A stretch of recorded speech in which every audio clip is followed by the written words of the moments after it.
मधुर आवाज चैनल में आपका स्वागत है। हमारी आज की कहानी है अच्छे संस्कार। 75 वर्षीय सत्य प्रकाश जी अपने पूरे परिवार के साथ गांव में रहा करते थे। कुछ वर्ष पहले तक वो बिल्कुल चुस्त दुरुस्त हुआ करते थे, परंतु 4 वर्ष पहले पत्नी के मृत्यु के गम ने उनकी सेहत और भावनाओं पर ऐसा कहर बरपाया कि उन्हें अंदर तक तोड़कर रख दिया। उनका तिरस्कार शरीर अपनी पहचान खो चुका था, आंखें भीतर धंस चुकी थीं और चेहरे पर झुर्रियों का जाल बिछा था। वैसे तो उनका पूरा परिवार नाती पोतों से भरा पूरा था, परंतु केवल कहने मात्र को ही। परिवार में कोई भी ऐसा नहीं था जिसे वह अपना कह पाते, और वैसे भी जब अपने शरीर के अंग ही साथ छोड़ने लगते हैं तो भला परिवार से और क्या उम्मीद कर सकते थे। अपने घर के आंगन में बिछी चारपाई पर बैठे हुए सत्य प्रकाश जी अपने बच्चों को आते जाते देख कर ही समय गुजार लेते थे। सारा दिन किसी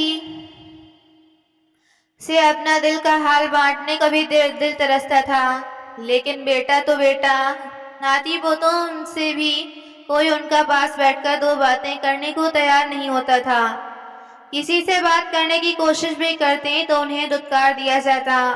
घर का प्रत्येक सदस्य उनसे ऐसे दूर भागता था जैसे उन्हें कोई छूत की बीमारी हो। आज सुबह जब सत्य प्रकाश जी सोकर उठे तो रसोई घर में से बहुत अच्छी खाने की खुशबू आ रही थी। मनमोहक खुशबू ने अचानक उनकी भूख को तीव्र कर दिया।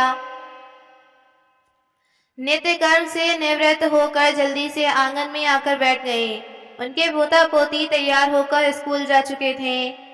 करीब आधे घंटे के बाद जब उनका बेटा दुकान पर जाने के लिए तैयार होकर बाहर निकला तो उसे रोक कर ही पूछ बैठे, बेटा, रसोई घर से खुशबू तो बहुत अच्छी आ रही है, क्या बनाया है बहू ने? अरे पिताजी, जो कुछ भी बनाया है थोड़ी देर में आपके सामने ही आ जाएगा। जब सारा काम निपट जाएगा तो आपकी बहू आपको भी खाना दे देगी, चिंता मत करो। इतना कहकर उनका बेटा मोटरसाइकिल स्टार्ट करके निकल गया। भूख से परेशान सत्य प्रकाश जी बार बार रसोई घर की ओर ताक रहे थे। बहू खाना लेकर कब आएगी, मन ही मन बुदाते और फिर सब्र रखकर चुपचाप बैठ जाते।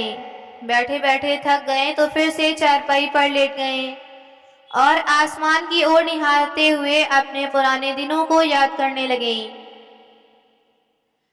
एक समय था जब इस गांव में उनका इतना दबदबा हुआ करता था कि पूरा गांव उन्हें सलाम ठोकता था। बेटा बहू उनके आगे ऊंची आवाज में बात करना तो दूर, जवाब तक खोलने से पहले सोचते थे। घर के मुखिया होने के नाते सभी महत्वपूर्ण फैसले वही लिया करते थे और उनका हर फैसला पत्थर की लकीर के समान होता था, जिसका कभी कोई विरोध नहीं करता था। लेकिन जैसे जैसे वक्त बीतने लगा और वे बुढ़ापे की दहलीज पर कदम रखने लगे तो उन्होंने अपने इकलौते बेटे को अपनी जिम्मेदारियां सौंप दी। सब कुछ बहुत अच्छा चल रहा था। बेटे ने दुकान की भी बखूबी संभाल ली थी। फिर अचानक एक दिन सत्य प्रकाश जी की पत्नी इस दुनिया में उन्हें अकेला छोड़कर भगवान को प्यारी हो गई। उस दिन के बाद से उनका वर्चस्व इस घर में कम होने लगा। वे अपने बच्चों के बदलते व्यवहार को समझ पा रहे थे। जब एक पत्नी का साथ था तब तक वह आत्मसम्मान से जी रहे थे, लेकिन पत्नी के जाने के बाद वे नितांत अकेले पड़ गए। उनकी हालत अपने ही घर में बहू के सामने मिमियाई सी बिल्ली की तरह हो गई। कुछ वर्ष पहले तक मुंह में दांत हुआ करते थे तो थोड़ी बहुत भूख लगने पर बादाम या चने का स्वाद ले लिया करते थे, लेकिन उम्र बीतने के साथ दांतों ने साथ छोड़ा तो सब स्वाद भी छूट गए। एक दिन बहुत मन हुआ तो आंगन में खेलते हुए पोते से कह बैठे कि बेटा, रसोई घर में जाकर अपनी माँ को कहो कि दादाजी के लिए एक बादाम इलायची वाला दूध बना दो। इतना कहने मात्र से मानो उन्होंने आफत ही मोल ले ली। उधर पोते ने अंदर जाकर कहा नहीं कि बहू से गुस्से दमदमाते हुए रसोई घर से बाहर निकल कर आई और अपनी जबान से अंगारे बरसाती हुई बोली, 75 पार कर गए हैं, लेकिन जेब तो देखो, दिन ब दिन जवान ही ये होती जा रही है। न जाने कितनी भूख लगती है, जितना भी बना कर खिला दो, ना तो इनका मन भरता है और ना ही पेट। पैर कब्र में लटके हैं और ना जाने राम भजन किस उम्र में करने का इरादा है।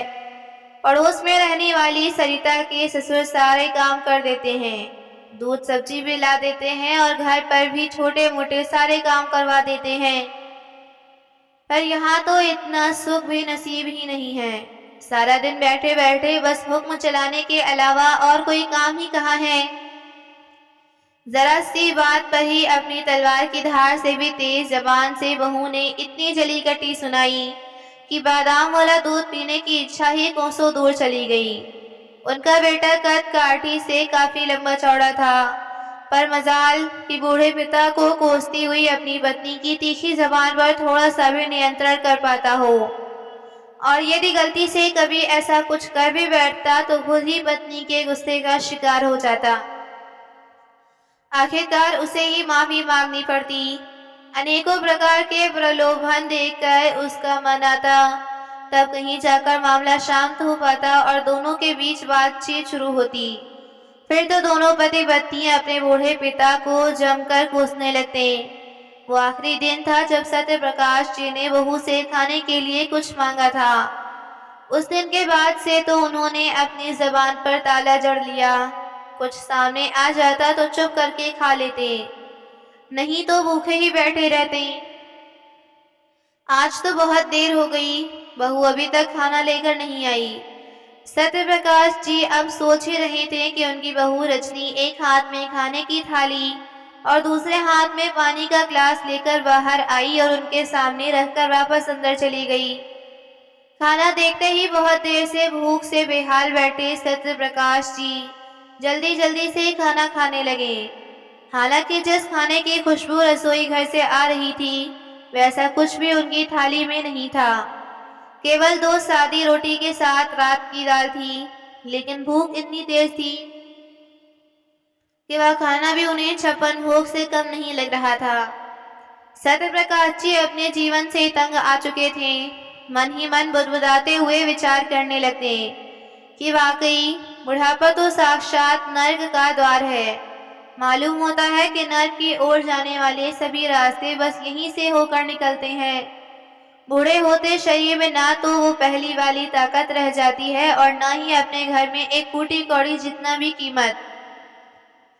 या तो अपने स्वाभिमान को दीवार में लगी खूंटी पर टांग कर अपनी बची खुची जिंदगी घुट घुट कर जी लो, नहीं तो मृत्यु तो आलिंगन में लेने के लिए तैयार खड़ी है।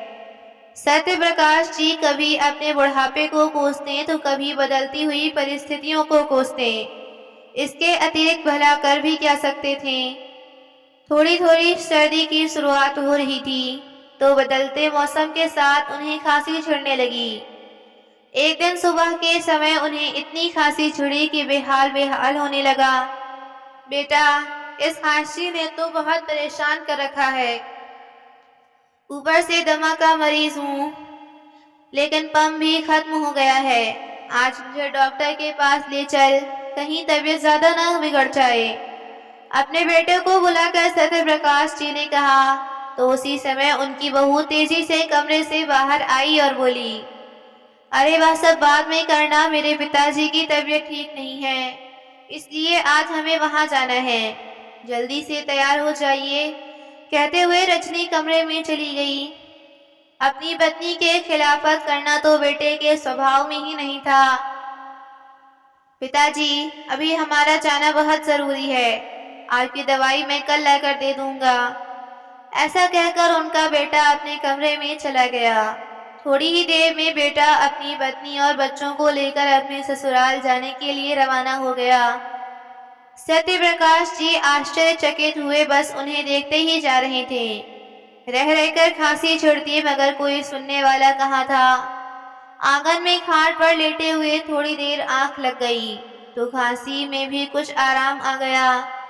सोकर उठे तो करीब 12 बजे थे। नाश्ता भी नहीं किया था, भूख के मारे पेट की आंतड़ियां ऐंठने लगी थीं। बहू ने नाश्ता बनाकर रखा होगा, थाली में डालकर ले आता हूँ। यह सोचकर जैसे ही घर के अंदर जाने लगी तो देखा दरवाजे पर ताला चढ़ा था। वह तो बस ताले को देखते ही रह गए और घुटनों के बल बैठकर सर पकड़कर रोने लगे। हे राम, अब मैं क्या करूं? मेरे होते हुए भी मेरे अपनी ही घर में ताला लगाकर चले गए। कहते हुए उनका गला रूंध गया और वापस खाट पर आकर बैठ गए। तभी उनका पालतू कुत्ता अपने बर्तन में पड़ी रोटी उठाकर ले आया और उनके सामने बैठकर ही रोटी खाने लगा। उसे देखकर उन्हें ऐसा लगा जैसे कुत्ता ही उन्हें चढ़ा रहा हो। ख्याल आया कि मुझसे तो यह जानवर ही भला, जिसे कम से कम रोटी तो नसीब हो रही है, मुझे तो उन्होंने इस लायक भी नहीं समझा। फफक कर रो पड़े सत्य प्रकाश जी। दोपहर हो चुकी थी। बैठे बैठे वे कभी खांसने लगते तो कभी अपने भाग्य पर रोने लगते। उनके बुरी तरह खांसने की आवाज सुनकर उनके पड़ोस में रहने वाले रामलाल जी उनके घर पर आ पहुंचे। रामलाल जी उनके अच्छे दोस्त थे। कभी भी उन्हें तकलीफ में देखते तो उनकी मदद करने आ जाते थे। अपने दोस्त को देखते ही सत्य प्रकाश जी के सब्र का बांध टूट गया और रोते हुए उन्होंने सारी बात कह सुनाई। अपने प्रिय मित्र की हालत को देखकर रामलाल जी का कलेजा मुंह को आने लगा। अपने घर जाकर सत्य प्रकाश जी के लिए खाना लेकर आ गए। अपनी इस हालत पर सत्य प्रकाश जी की आज जमीन में गड़ने जैसी स्थिति में खुद को पा रहे थे, परंतु भूख इतनी लगी थी कि आत्मसम्मान को ताक पर रखकर भोजन करने लगे।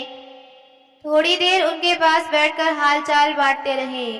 उसके बाद रामलाल जी तो वापस चले गए, लेकिन सत्य प्रकाश जी की खांसी फिर से बढ़ने लगी। जब टटोल कर देखी तो खांसी की दवाई लेने के लिए उनके पास पैसे भी नहीं थे कि आस पड़ोस के किसी को भी भेजकर दवाई ही मंगवा लें। तभी उन्हें बाहर से कुछ आवाज सुनाई दी, रद्दी वाला, भंगार वाला। सत्य प्रकाश जी की नजर आंगन के कोने में रखी पुरानी किताबों और अखबारों की ओर गई। वे जल्दी से उठे और बाहर जाकर कबाड़ वाले को बुलाकर ले आई और उसे घर में पड़ी रद्दी तौलने को कहा। कबाड़ वाला अंदर आकर सामान तौलने लगा। सारी रद्दी के 150 रुपए बनते हैं। कबाड़ वाले ने कहा तो सत्य प्रकाश जी खुश हो गए कि चलो इतने में मेरा इनहेलर तो आ ही जाएगा। अभी कबाड़ वाला पैसे गिन ही रहा था कि इतने में सत्य प्रकाश जी के बेटा बहू घर वापस लौट आए। उन्हें रद्दी बेचते देख उनकी बहू जल्दी से अंदर आई। तब तक कबाड़ वाला उन्हें पैसे दे चुका था। यह सब देखकर उनकी बहू गुस्से से तिलमिलाकर और अपने ससुर से बोली, अच्छा तो अब आप हमारे पीछे चोरी भी करने लगे हैं। ऐसा कहते ही उसने अपने ससुर के हाथ से सारे पैसे खींच लिए। फिर सत्य प्रकाश जी बोले, बहू ऐसी बात नहीं है, मेरी तबीयत बहुत ज़्यादा खराब थी। एक तो सुबह से कुछ खाया नहीं था और ऊपर से मेरे पास खांसी की दवाई के पैसे भी नहीं थे। खाना तो मुझे पड़ोस वाले रामलाल जी आकर दे गए थे, लेकिन दवाई खरीदने के लिए मेरे पास पैसे नहीं थे। इसलिए सोचा कि रद्दी बेचकर कुछ पैसे मिल जाएंगे और अपनी दवाई मंगवा लूंगा। कहते हुए सत्य प्रकाश जी की आवाज रुआसी सी हो गई, लेकिन ना तो बेटा और ना ही बहू को उन पर तरस आया। ऊपर से उनका बेटा बोला, पिताजी अगर एक वक्त का खाना नहीं मिला था तो कोई आफत तो नहीं आ गई थी जो पड़ोसियों से खाना मांगने निकल पड़े थे। बेटे की बातों से सत्य प्रकाश जी आहत हो गए, लेकिन बहू तो एक कदम और आगे निकली। कबाड़ वाला जैसे ही पीछे मुड़ा और सारी रद्दी को उठाकर ले जाने लगा, तभी बहू कबाड़ वाले से बोली, अरे भैया रद्दी के अलावा भंगार भी खरीदते हो क्या? जाते जाते कबाड़ वाला रुक गया और पीछे मुड़कर बोला, हाँ मैडम जी, भंगार भी ले लेता हूँ, हमारा तो काम ही यही है, दिखाओ कितना भंगार है। तभी उसकी बहू ने सत्य प्रकाश जी की ओर इशारा करते हुए कहा, हमारे घर से यह भंगार ले जाओ, आपकी बड़ी मेहरबानी होगी। इतना सुनते ही सत्य प्रकाश जी का सीना कांप उठा और उधर कबाड़ वाले के आश्चर्य का तो ठिकाना ही नहीं रहा। इतनी बात सुनते ही कबाड़ वाले के हाथ से रद्दी एकाएक छूट गई।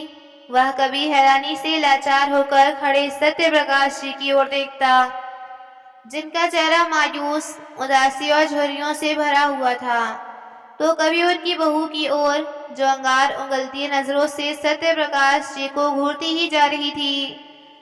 फिर वो कबाड़ वाला हाथ जोड़ते हुए बोला, यह आप कैसी बातें कर रही हैं? आपके पिताजी कोई भंगार तो नहीं है? मैं तो रद्दी या भंगार खरीदता हूँ। इतना कहकर सत्य प्रकाश जी को शर्मिंदगी भरी नजरों से देखते हुए कबाड़ वाला रद्दी उठाकर चला गया। इधर बेटा बहू भी अपने कमरे में चले गए, लेकिन सत्य प्रकाश जी अभी तक बेटे और बहू की बातों से स्तब्ध थे। उन्हें अभी तक अपने कानों पर विश्वास नहीं हो रहा था कि उनके बेटे और बहू उनके बारे में ऐसा भी कह सकते हैं। आज तक वो सोचते थे कि बेटा बहू नादानी में उन्हें धुतकारते हैं, लेकिन आज सारी हदें पार हो चुकी थीं। उस समय उन्होंने कुछ ना कहना ही उचित समझा, लेकिन मन में बहुत बड़ा तूफान चल रहा था। रात हो चुकी थी, खाने की थाली उनके सामने पड़ी थी, लेकिन अब भूख उनसे कोसों दूर थी। रह रहकर भंगार शब्द ही उनके कानों में गूंजता जा रहा था। अपने खाने की थाली को उठाकर उन्होंने चारपाई के नीचे सरका दिया और थोड़ी देर में ही उनके पालतू कुत्ता आकर उसमें से रोटी उठाकर ले गया। कमाल है, मेरे बेटा बहू एक कुत्ते को पाल सकते हैं, लेकिन अपने बूढ़े पिता को नहीं। एक पिता अपनी संतान की हर ख्वाहिश, हर जिद अपनी हैसियत से आगे बढ़कर पूरी करता है, पर क्या वह संतान अपने पिता की न्यूनतम आवश्यकताओं को भी पूर्ति नहीं कर सकती? सत्य प्रकाश जी सोचने लगे और फिर न जाने अचानक उनके दिमाग में क्या आया कि उन्होंने अपना कुछ जरूरी सामान एक पोटली में डाला और आंगन में बैठे बैठे ही रात बीतने का इंतजार करने लगे। सुबह होने से पहले वे अंधेरे में चुपचाप घर से बाहर निकल गए। रास्ते भर सोचते रहे कि कैसे अपने बेटे के जन्म पर गाजे बाजे के साथ खुशियां मनाई थी मैंने। इसी बेटे को अपनी बाहों के झूले में झुलाते हुए मैं पूरे गांव में घूमता था कि देखो यह मेरा बेटा है, जो बड़ा होकर मेरा नाम रोशन करेगा। कौन जानता था कि वही बेटा बुढ़ापे में मुझे ऐसी पीड़ा देगा कि जीना दूभर हो जाएगा। नहीं, अपने आत्मसम्मान की इस तरह धज्जियां उड़ते मैं हरगिज नहीं देख सकता। इस घर में अपमान के कड़वे घूंट पीकर 2 वक्त की रोटी को भी तरस जाने से बेहतर है कि मैं वृद्ध आश्रम में जाकर रह लूं। कम से कम कबाड़ से तो बेहतर जिंदगी होगी। सोचते सोचते उनके कदमों की गति तेज हो गई। जैसे ही गांव से बाहर पहुंचे तो असमंजस में पड़ गए कि कहाँ जाया जाए। थोड़ी देर पास में ही पड़े एक पत्थर पर बैठ गए। तभी पास से गुजरते हुए एक व्यक्ति से पूछने लगे, भाई आसपास क्या कोई वृद्ध आश्रम है? अगर हो तो इस बूढ़े को वृद्ध आश्रम में छोड़ दो, तुम्हारा भला होगा। कहते हुए उनका गला भर आया। सत्य प्रकाश जी की आवाज सुनकर वह व्यक्ति पीछे मुड़ा और उन्हें बड़े गौर से देखने लगा। सत्य प्रकाश जी ने देखा कि यह तो वही आदमी था जिसे एक दिन पहले उन्होंने रद्दी खरीदने के लिए घर में बुलाया था, जिसके सामने उनकी बहू रजनी ने उनकी इतनी बेइज्जती की थी। अरे बाबा, आप यहाँ और इस हालत में? और बाबा, आप वृद्ध आश्रम क्यों जाना चाहते हैं? आपका तो इस गांव में अपना घर है। आश्चर्य से कबाड़ वाले ने पूछा तो सत्य प्रकाश जी के सब्र का बांध टूट गया और आंखों से आंसुओं का झरना बह निकला। सिसकते हुए वे केवल इतना ही बोल पाए कि सारी उम्र जिस बेटे के लिए मैंने जी तोड़ मेहनत की, वही बेटा जब बुढ़ापे में मुझे 2 वक्त की रोटी भी ना खिला पाए तो क्या फायदा ऐसे बेटे के साथ रहकर? इससे तो बेहतर है कि वृद्धाश्रम ही चला जाऊं। इतना कहते हुए सत्य प्रकाश जी फिर से फूट कर रो पड़े। उनकी ऐसी हालत देखकर कबाड़ वाले की आंखों में भी आंसू आ गए। वह उनकी पीड़ा को भली भांति समझ पा रहा था। चलिए बाबा, मैं आपको ले चलता हूँ। उदासी भरे स्वर में वह कबाड़ वाला बोला और उन्हें अपनी साइकिल रिक्शा के पीछे बैठाकर ले गया। रास्ते भर वह लगातार खांसते ही जा रहे थे। जैसे ही वृद्धाश्रम के बाहर पहुंचे और कबाड़ वाला उन्हें छोड़कर जाने लगा, तभी न जाने उसके मन में क्या आया कि वह वापस उनके पास आ गया और चेहरे पर संकोच के भाव लिए बोला, बाबा, मैं आपसे एक बात कहना चाहता हूँ। समझ नहीं आता कैसे कहूँ। वृद्धाश्रम के गेट पर खड़े सत्य प्रकाश जी बोले, क्या हुआ बेटा, क्या कहना चाहते हो? बाबा, मैंने जब से होश संभाला है खुद को अनाथ ही पाया है। मेरे माता पिता मुझे बचपन में ही छोड़कर चले गए थे। ना तो मुझे उनका चेहरा याद है और ना ही कभी उनकी सेवा का मौका मिला। माता पिता का साया होना कितना बड़ा आशीर्वाद है, या तो केवल मेरे जैसा एक अनाथ ही जान सकता है। मैं पूरी उम्र अपने माता पिता के प्यार और आशीर्वाद के लिए तरसता रहा। अगर आप मेरे साथ रहना चाहें तो मुझे बहुत खुशी होगी। आपको भी घर परिवार मिल जाएगा और मुझे भी पिता का साया मिल जाएगा। कबाड़ वाले की बात सुनकर सत्य प्रकाश जी विस्मय से उसे देखते रह गए और फिर बोले, बेटा, यह तुम क्या कह रहे हो? लोगों से अपने माँ बाप नहीं संभाले जाते और तुम इस अजनबी बूढ़े को सहारा देने की बात कह रहे हो। आज तो तुम्हें मुझसे सहानुभूति है, परंतु अगर कल को मैं तुम्हें भी बोझने लगने लगा तो फिर मैं कहाँ जाऊंगा? नहीं नहीं, मैं इसी वृद्धाश्रम में ही चला जाता हूँ। यही मेरे लिए ठीक रहेगा। तुमने मुझे यहाँ तक छोड़ा, इस उपकार के लिए मैं तुम्हारा आभारी हूँ। सत्य प्रकाश जी बोले और वृद्धाश्रम के अंदर जाने लगे। तभी कबाड़ वाला हाथ जोड़ते हुए बोला, बाबा, उपकार मैंने नहीं, आपने मुझ पर किया था 20 वर्ष पहले, लेकिन शायद यह बात आपको याद नहीं। ये सुनकर सत्य प्रकाश जी अंदर तक जाते जाते रुक गए। फिर कबाड़ वाला बोला, बाबा, आपने शायद मुझे पहचाना नहीं। मेरा नाम रमेश है।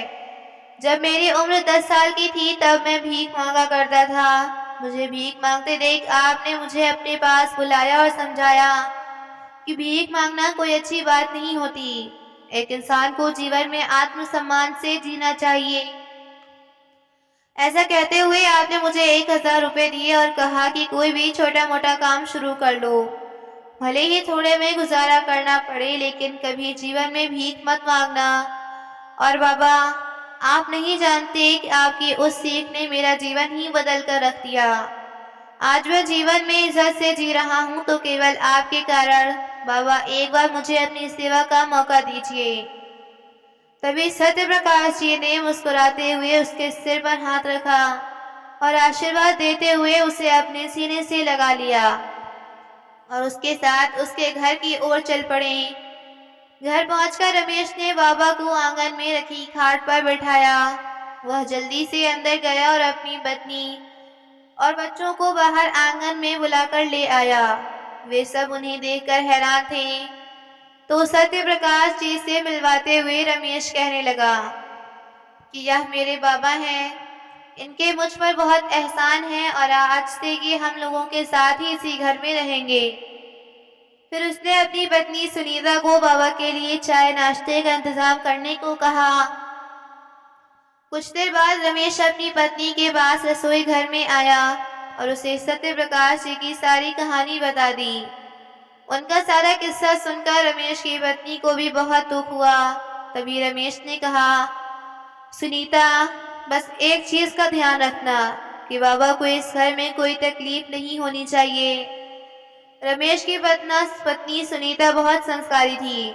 अपने पति को आश्वस्त से कहते हुए कहने लगी, आप चिंता मत कीजिए, आपने जैसा कहा है वैसे ही होगा। वे दोनों थोड़ी देर में बाबा के लिए खाना लेकर आ गए और उन्हें भरपेट खाना खिलाया। इस दौरान वे बीच बीच में खांसते जा रहे थे। थोड़ी ही देर में रमेश उनके लिए खांसी की दवाई भी ले आया। अगले दिन जब सत्य प्रकाश जी सुबह सवेरे उठे तो उन्हें बहुत अच्छा महसूस हो रहा था। रमेश ने उनके नहाने की सारी व्यवस्था कर दी और बाजार जाकर उनका जरूरत का सामान भी खरीद कर ले आया। रमेश को अपनी इतनी सेवा करते देख सत्य प्रकाश जी बस उसे देखते ही जा रहे थे। सुबह के समय उन्हें खाली बैठे कुछ सोचते हुए देखा तो रमेश उनके हाथ में अखबार देते हुए बोला, लो बाबा, अखबार पढ़ लो। अखबार देखते ही सत्य प्रकाश जी के चेहरे पर एक मुस्कुराहट आ गई। शायद उन्हें अखबार पढ़ना बहुत पसंद था, लेकिन जैसे ही उन्होंने पोटली में अपना चश्मा निकाला तो रमेश ने देखा कि उनका चश्मा टूटा हुआ था। वही चश्मा लगाकर वह अखबार पढ़ने लगे, परंतु उन्हें उस चश्मे से अखबार पढ़ने में काफी जद्दोजहद करनी पड़ रही थी। काम पर जाने से पहले रमेश बाबा का टूटा हुआ चश्मा अपने साथ ले गया और जब शाम को घर वापस लौटा तो उसी नंबर का एक नया चश्मा बनवा कर ले आया। सत्य प्रकाश जी उसे समय अपने कमरे में लेटे हुए थे। रमेश कमरे में गया और उन्हें चश्मा देते हुए बोला, लीजिए बाबा, अब आपको अखबार पढ़ने में कोई परेशानी नहीं होगी। अपना नया चश्मा देखते ही सत्य प्रकाश जी की आंखों में नमी तैरने लगी। उन्हें अचानक अपने अतीत की वह बात याद आने लगी जब उन्होंने अपने बेटे को टूटा हुआ चश्मा ठीक करवाने को बोला था और खर्च पड़ने के नाम पर बेटे बहू ने उन्हें इतनी बातें सुनाई थी कि उसके बाद कभी बेटे के सामने चश्मे का जिक्र करने की भी उनकी हिम्मत नहीं हुई थी। तब से वो वही टूटा चश्मा पहने हुए थे। आज अपना नया चश्मा देखकर वे रमेश को बड़े प्यार और स्नेह भरी नजरों से देखने लगे। सिर पर हाथ रखकर उन्होंने रमेश को ढेरों आशीर्वाद दिया। इसी तरह वक्त गुजरने लगा। लगभग 1 महीना बीत चुका था। अक्सर रात के समय रमेश सत्य प्रकाश जी के पास जाकर बैठ जाया करता और उनके पैर दबाने लगता। एक बार पैर दबाते हुए रमेश ने सत्य प्रकाश जी से पूछा, बाबा, आप यहाँ खुश तो है ना? यहाँ आपको कोई तकलीफ तो नहीं? तो सत्य प्रकाश जी ने मुस्कुराते हुए कहा, बेटा, यह पूछा कर कि तो तुम मुझे शर्मिंदा कर रहे हो। मेरा इतना ख्याल तो कभी मेरे अपने बेटे ने भी नहीं रखा। तुम मेरी इतनी चिंता मत किया करो, मैं यहाँ बहुत खुश हूँ। यह सुनकर रमेश के चेहरे पर संतुष्टि के भाव आ गए और सत्य प्रकाश जी का हाथ अपने हाथों में थामते हुए बोला, बस बाबा, आप खुश हैं तो मैं भी खुश हूँ। तभी सत्य प्रकाश जी हंसते हुए बोले, अरे बेटा, तुम्हारे होते हुए मुझे हो भी क्या सकता है। मैंने तो कभी सोचा भी नहीं था कि उम्र के इस पड़ाव में आकर मुझे इतना जीवन भी नसीब होगा। सच कहूँ तो यह सब मुझे किसी सपने की तरह लग रहा है। मैंने अपने बेटे के पालन पोषण में कभी कोई कमी नहीं रखी, लेकिन मेरे अपने ही बेटे बहू मुझे बेचने तक को तैयार हो गए और तुमने अपने घर पर लाकर मुझे इतना सम्मान और इतनी खुशी दी जिसकी मैंने कभी कल्पना भी नहीं की थी। ऐसा कहते हुए सत्य प्रकाश जी उठकर बैठे और फिर अपनी पोटली खोलते हुए बोले, बेटा, आज मैं तुम्हें कुछ देना चाहता हूँ। इतना सुनते ही रमेश अचानक चौंक गया और बोला, क्या देना चाहते हैं बाबा? तो सत्य प्रकाश जी ने पोटली में से कुछ कागजात निकाले और रमेश के हाथ में देते हुए कहा, अब से यह सब तुम्हारा है।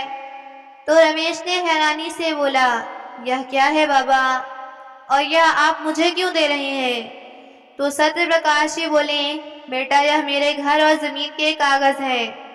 अब मैं यह सब तुम्हारे नाम पर करना चाहता हूँ। इतनी बात सुनते ही रमेश हक्का बक्का रह गया। उसने वे कागज सत्य प्रकाश जी के हाथ में वापस दिए और बोले, नहीं नहीं बाबा, मैं यह सब नहीं ले सकता। पहले ही आपके मुझ पर बहुत एहसान है। आप ना होते तो शायद मैं आज भी भीख मांग रहा होता। यह सुकून भरी जिंदगी है तो सिर्फ आपकी बदौलत। फिर सत्य प्रकाश जी बोले, बेटा, अपने बेटे के साथ रहकर तो मैं अपनी जिंदगी का हर एक पल जैसे काट रहा था, वो मैं ही जानता हूँ। कई बार मैंने अपनी जिंदगी खत्म करने के बारे में भी सोचा, लेकिन उसमें भी हिम्मत ने जवाब दे दिया, और बेटा, तूने तो पल पल मरते हुए इस बूढ़े को एक नई जिंदगी दे दी। अपनी सेवा से इस जर्जर शरीर में फिर से जान डाल दी। अब तो मुझे अपनी जिंदगी से प्यार होने लगा है। तुम कल ही जाकर एक वकील को बुला कर ले आना। मैं जल्द से जल्द यह काम पूरा करना चाहता हूँ। रमेश ने लाख मना किया, लेकिन सत्य प्रकाश जी नहीं माने और आखिरकार सत्य प्रकाश जी की जिद के आगे रमेश ने अपने घुटने टेक दिए और सत्य प्रकाश जी ने अपना मकान और जमीन उसके नाम पर कर दिया।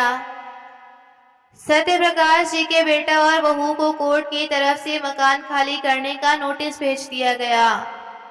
उनके बेटा बहू तो पिता के जाने के बाद से अब तक यही सोचकर खुश थे कि चलो मुसीबत से पीछा छूटा, नहीं तो आए दिन कभी खांसी तो कभी बुखार। बूढ़े पिता के लिए दो वक्त की रोटी बनानी पड़ती थी, उससे भी आज़ादी मिल गई और रोज की दवाइयों के खर्चे से भी। लेकिन जैसे ही उनके पास कोर्ट का नोटिस पहुंचा, उनकी सारी खुशियां हवा हो गईं। नोटिस देकर उन दोनों की आंखें फटी की फटी रह गईं। बौखलाया हुआ उनका बेटा मदद मांगने के लिए कभी पड़ोस में रहने वाले सत्य प्रकाश जी के दोस्त रामलाल जी के पास जाता, तो कभी गांव के सरपंच के पास। लेकिन रामलाल जी, जिन्होंने अपने दोस्त को पल पल मरते देखा था, जैसे ही उन्हें इस सारे किस्से के बारे में पता चला, तो उन्होंने भी क्या कहते हुए उन्हें खूब फटकार लगाई कि जो बेटा अपने पिता को दो वक्त की रोटी भी इज्जत से ना दे सके, उस बेटे का अपना पिता की जायदाद पर कोई हक नहीं होना चाहिए। ऐसा कहते हुए उन्होंने अपने दोस्त के फैसले को बिल्कुल सही ठहराया। जब बहुत बार मनाने पर भी रामलाल जी ने उन दोनों की मदद करने को तैयार न हुए, तो सत्य प्रकाश जी का बेटा गांव के सरपंच के पास मदद मांगने पहुंचा और उनकी सहायता सेवा अपने पिता का पता खोजते खोजते उनके पास आ पहुंचा। उस समय सत्य प्रकाश जी चारपाई पर बैठकर सुकून से खाना खा रहे थे और ईश्वर का शुक्रिया अदा कर रहे थे। तभी उनके कानों में एक आवाज आई। सामने देखा तो उनका बेटा बहू घर के अंदर आ रहे थे, साथ में गांव के सरपंच भी थे। पिताजी, आप कहाँ चले गए थे और हमसे ऐसी कौन सी गलती हो गई जो आप घर छोड़कर ही चलते बने, हमसे बात तक नहीं की? आपको क्या मालूम आपका ये बेटा कितना परेशान हो गया था। आंखों में आंसू बहाता हुआ उनका बेटा बोला। तभी सरपंच ने सत्य प्रकाश जी के पास चारपाई पर बैठते हुए कहा, सत्य प्रकाश, अगर घर में छोटे मोटे झगड़े हो जाते हैं तो घर छोड़कर चले तो नहीं जाते, और अगर जाना ही था तो किसी रिश्तेदार के घर जाते। हाँ, आप तो यहाँ इस कबाड़ी के घर में आकर बैठ गए। सारे पड़ोसी और रिश्तेदार क्या सोचेंगे हमारे बारे में, ये एक पल भी नहीं सोचा आपने। गुस्से में आकर उनका बेटा बोला। तभी सत्य प्रकाश जी सरपंच से बोले, मैं आपकी बात से एकदम सहमत हूँ, लेकिन जिसको मैंने जन्म दिया था उसे तो मैं अपना दुश्मन लगता हूँ। एक बोझ के अलावा तो कुछ समझा ही नहीं इन लोगों ने अपने इस बूढ़े बाप को। और जिसको तुम लोग कबाड़ी बोल रहे हो, उसका मैं कौन लगता हूँ? मेरी अच्छी सेवा कर रहा है, ना तो खाने पीने की कोई कमी है और ना ही मान इज्जत की। और उसकी पत्नी सारा दिन हंसी खुशी से मेरा काम करती है। मैंने पूरी जिंदगी सिर्फ अपने बेटे के लिए ही धन कमाया था, ताकि मुझे बुढ़ापे में हाथ पसारने की जरूरत न पड़े। और मेरे अपने बेटा बहू ने मुझे अपने ही घर में दाने दाने को मोहताज कर दिया। कभी हिम्मत जुटाकर खाने को कुछ मांग भी बैठता तो बहू मुझ पर ऐसे भड़कती जैसे मैंने कोई बहुत बड़ा गुनाह कर दिया हो। मेरी तबीयत खराब होते हुए भी मेरा बेटा मुझे छोड़कर अपनी पत्नी के साथ अपने ससुराल चला गया, और वह भी पूरे घर को ताला लगाकर। किसी ने ना सोचा कि पीछे मेरी क्या हालत होगी। पड़ोसी ने आकर खाना दिया तो मेरे सुपुत्र और उसकी धर्म पत्नी ने मुझे भिखारी की संज्ञा दे डाली। इतना कहते हुए सत्य प्रकाश जी की आंखों से आंसू बहने लगे और फिर बोले, खांसी की दवाई लाने के लिए भी मेरे पास पैसे नहीं थे, तो सोचा रद्दी बेचकर ही कुछ पैसे आ जाएंगे। और जानते हैं सरपंच साहब, मेरी बहू ने तो मुझे भंगार कहकर मुझे ही बेचने की बात कह डाली। उस दिन बहू ने अपनी तीखी ज़बान से ऐसी ऐसी बातें सुनाई कि मुझे ऐसा महसूस हो रहा था कि काश यह ज़मीन फट जाए और मैं उसमें समा जाऊं। एक वृद्ध पिता को बुढ़ापा उतना कमज़ोर नहीं करता जितना उसकी संतान की अपेक्षा करती है। हर कदम पर चोटिल होता उसका स्वाभिमान उसे मुर्दा बना देता है। वह आंसुओं से नहीं, हृदय की गहराइयों से रोता है। उसके भीतर जीने का लालसा ही समाप्त हो जाती है जब उसकी अपनी संतान उसे बोझ लगने लगती है। इतनी बातें सुनते ही सरपंच जी ने सत्य प्रकाश जी के बेटे बहू को गहरी निगाह से देखा और फिर बोले, क्यों बेटा, जो बातें तुम्हारे पिताजी ने बताई क्या वो सच है? सरपंच जी के इस सवाल पर बेटा बहू दोनों की नजरें नीचे झुक गईं। फिर सरपंच जी रौब भरी आवाज में बोले, मैं तो यह सोचकर तुम्हारे साथ आया था कि कभी कभार बच्चों से गलती हो जाती है, अपने पिता से माफी मांग लेंगे तो वह तुम्हारे साथ आने को झट से राजी हो जाएंगे। लेकिन बेटा, गलती तो तुमसे हुई ही नहीं, तुमने तो गुनाह किया है, एक ऐसा गुनाह जिसकी कोई माफी नहीं है। तभी सारा मामला अपने हाथ से निकलते देख उनका बेटा और बहू पिता के पैरों में गिर गए और बोले, नहीं पिताजी, हमारे साथ इतना सख्त व्यवहार मत कीजिए, हमें माफ कर दो। आगे से हम आपका पूरा ख्याल रखेंगे, किसी चीज की कमी नहीं होने देंगे। बस अब आप अपने बेटे बहू के साथ घर चलो। कौन बेटा और कैसी बहू? अब तुम मेरे बेटे नहीं हो। अगर तुम मेरे बेटे होते तो उम्र के इस पड़ाव पर मैं अपना घर छोड़कर बाहर निकलने पर मजबूर न होता, किसी और के घर पर ना पड़ा होता, किसी दूसरे से अपनी सेवा ना करवा रहा होता। नहीं पिताजी, ऐसी कोई बात नहीं है, हमें अपनी गलती का एहसास हो गया है। जरा हमारे बारे में भी तो सोचिए, आपने तो सारी जमीन, यहाँ तक कि हमारा घर भी हमसे छीन लिया, तो हम कहाँ जाएंगे? रोते हुए बेटे ने कहा तो सत्य प्रकाश जी बोले, चाहे लाख आंसू बहा लूं, लेकिन अब मैं तुम्हारे साथ नहीं जाने वाला। शुक्र मनाओ कि मुझे अपने पोता पोती का ख्याल था और उन्हीं के बारे में सोचकर मैंने अपनी दुकान तुम्हारे नाम पर की है, वरना तुम जैसे बेटे को तो एक फूटी कौड़ी तक नहीं मिलनी चाहिए। अरे मेरा अपना ही खून पराया हो गया और पराये ने मुझे सहारा दिया और इतनी सेवा की जिसकी मैंने कभी कल्पना भी नहीं की थी। बेटा, अब तो तुम्हारे साथ वापस जाने का तो सवाल ही पैदा नहीं होता। तभी उनकी बहू गुस्से से बोली, पिताजी, जिन्हें आप अपना मानकर यहाँ बैठे हैं ना, वह आपसे नहीं, आपकी जमीन जायदाद से प्यार करते हैं। आपकी संपत्ति को हड़पने के लिए उन्होंने यह सारा जाल बिछाया है। देख लीजिएगा, एक दिन आपको पछताना पड़ेगा।